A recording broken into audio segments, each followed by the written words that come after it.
Mayoritariamente, se cree que el arca desapareció en un momento de crisis, bien capturada por trofeo por un ejército conquistador o bien escondida en algún paraje secreto por sacerdotes del templo. El primero de tales momentos fue a finales del siglo X a.C., durante una invasión del faraón egipcio Shishak. De hecho, es sobre la teoría de Shishak sobre la que se basa la película En busca del arca perdida. En ella se descubre el arca en la ciudad perdida de Tanis, la capital de Egipto durante el reinado de Shishak. Sin embargo, esta teoría no cuenta con el apoyo de los expertos, quienes afirman que el ejército de Shishak nunca llegó a entrar en Jerusalén. Los historiadores sostienen que se pagó un tributo al faraón para mantenerlo fuera de la ciudad y que ciertamente dicho tributo no incluiría el más preciado y sagrado de los tesoros del templo. Si el arca fue sustraída, la teoría con mayor fundamento es que fue desmontada cuando los babilonios conquistaron Jerusalén en el año 586 a.C. Según el Antiguo Testamento, el líder babilónico Nabucodonosor y su ejército destruyeron el templo sagrado de Salomón y enviaron a los israelitas al exilio. La suerte del arca podría yacer en las actuaciones de los antiguos conquistadores, tal y como explican arqueólogos como Aaron Meir, miembro de la Universidad Hebrea de Jerusalén y de la Autoridad de Antigüedades de Israel. Lo primero que hacían los conquistadores cuando capturaban una ciudad era saquear los templos. Lo hacían por dos razones.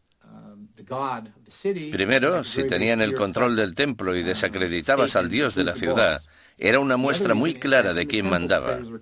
Y segundo, los tesoros se guardaban en los templos, y si la descripción del arca que aparece en la Biblia tiene algo de verdad, se trataba realmente de un objeto extremadamente valioso.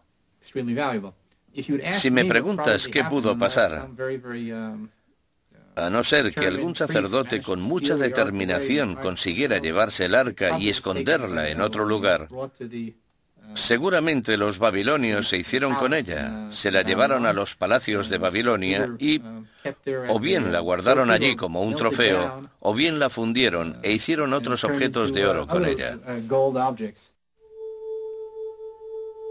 Sin embargo, hay un hecho del que no cabe la menor duda. Existen registros detallados de todos los tesoros que fueron sustraídos del templo y llevados a Babilonia, pero el arca no se encuentra en ninguno de ellos. Cuando los hebreos volvieron a Jerusalén en el año 583 a.C., iniciaron la construcción de un segundo templo, aunque no se menciona que el arca fuera reubicada en este nuevo santuario. A partir de este momento, no se vuelve a hacer referencia al arca de la alianza en las escrituras del Antiguo Testamento.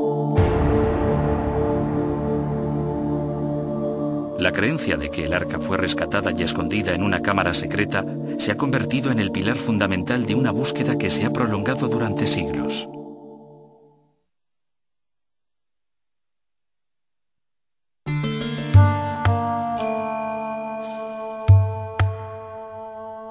El monte del templo.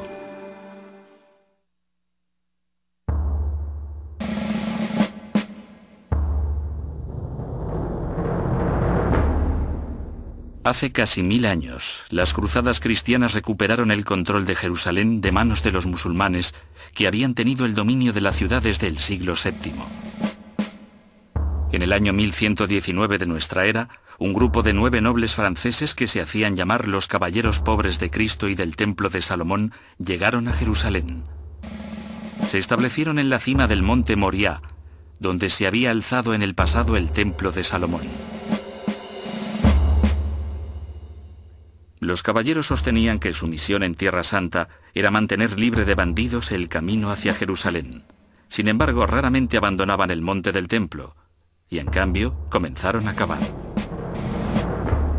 Desde fuera de la mezquita de Al-Aqsa, los cruzados empezaron a excavar en la cueva natural que yacía debajo de la roca sagrada. La cueva, según la tradición islámica, se conocía como el Pozo de las Ánimas, un pasadizo que conducía a las entrañas de la tierra y que llevaba supuestamente a un tesoro custodiado por demonios. Los templarios estaban buscando el Arca de la Alianza. El arca habría proporcionado a los templarios un gran poder político en aquel momento histórico. Cavaron y buscaron insistentemente el Arca de la Alianza, pero no la encontraron nunca. En 1126, los caballeros templarios regresaron a Francia sin la preciada reliquia. Sin embargo, quizá descubrieron algo igualmente valioso.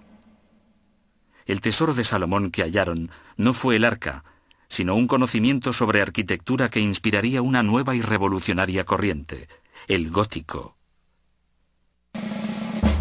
En épocas más recientes, los arqueólogos israelíes han descubierto la salida de un túnel que excavaron los templarios. El túnel se extiende por debajo del monte del templo, pero debido a las restricciones impuestas por las autoridades musulmanas no ha sido explorado. Quizá nunca se sepa lo que hay al final de esta excavación del siglo XII.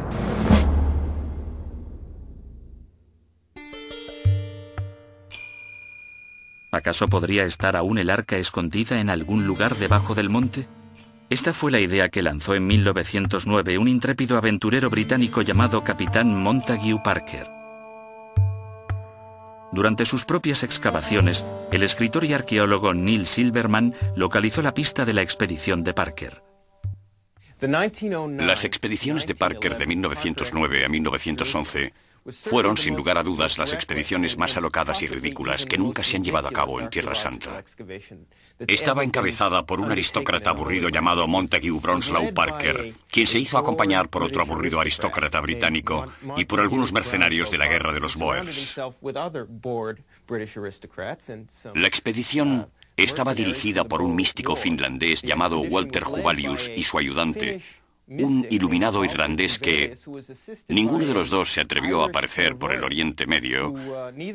Se contentaban con enviar las instrucciones por telégrafo. Parker empezó su excavación reabriendo pozos que ya habían sido explorados por el arqueólogo británico Charles Warren en 1867. Para su pesar, aquellos túneles que conducían a las profundidades del monte del templo no eran la cámara del tesoro, sino parte de un antiguo sistema de aguas de la ciudad de David. Un descubrimiento de gran importancia para los arqueólogos, pero inútil para Parker. Parker llegó a Jerusalén con la esperanza de encontrar el arca en poco tiempo, pero las semanas se convirtieron en meses, y solamente descubría restos de vasijas de los asentamientos más antiguos de Jerusalén. En 1911 apareció este artículo en el London Times. El grupo del capitán Parker seguramente es solo una asociación arqueológica, pero los rumores apuntan en otro sentido. Todo el mundo sabe que han gastado más de 60.000 libras en los últimos 2 años y que han estado cavando en 2 turnos para mantener los trabajos día y noche. Su objetivo es poseer el arca de la alianza y la corona y el cetro del propio rey Salomón. Así que, debido a la desesperación y a la aparente presión que recibía de los aviadores que había conseguido por todo el mundo y que habían subvencionado la expedición, decidió emprender su última actuación, atrevida y casi suicida, en vez de intentar excavar debajo del monte del templo, desde la vertiente de la ciudad de David. Sobornó al gobernador otomano de Jerusalén para que lo dejara entrar a la mezquita de la Roca para excavar bajo la piedra y el santuario más sagrados del Islam. Los trabajos se realizaron unas cuantas noches en secreto, hasta que, por uno de esos accidentes que hacen historia, un fiel inesperado llegó a la mezquita de la Roca en mitad de la noche y descubrió a aquel inglés vestido de árabe y corrió inmediatamente la alarma por toda la ciudad. Parker no hizo lo debido. Él y sus hombres hicieron las maletas apresuradamente y salieron hacia la ciudad portuaria de Jaffa. Para cuando hubieron llegado a la costa, los mensajes de telégrafo ya informaban de que había disturbios en Jerusalén. La violencia se extendía a las zonas rurales a la vez que llegaban rumores de que unos infieles habían robado la corona y el anillo de Salomón, la espada de Mahoma y el arca de la alianza. Parker y sus hombres consiguieron embarcarse en un barco privado que había anclado en el puerto y escapar de la situación. La historia llegó rápidamente a todos los periódicos y Parker se convirtió en una persona non grata en todo el mundo. Esta expedición no consiguió nada en realidad, más que revueltas y un sentimiento de rechazo hacia los arqueólogos occidentales. El proyecto de Parker ha pasado a la historia como un gran fracaso y como algo que ha apartado la arqueología de Palestina durante décadas. Para satisfacer las demandas de sus avaladores, Parker decidió volver a Jerusalén. En octubre, volvió a tomar rumbo a Jaffa a bordo del mismo barco en el que se había escapado, pero varios amigos le avisaron de que estaría en grave peligro en el momento en que pusiera un pie en tierra firme, por lo que dio media vuelta.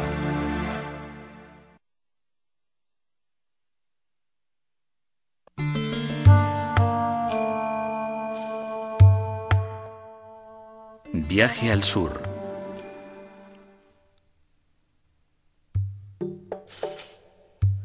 En 1989, un periodista británico llamado Graham Hancock hizo una declaración que sacudió al mundo. La legendaria Arca de la Alianza no estaba perdida, sino a salvo, escondida en una iglesia.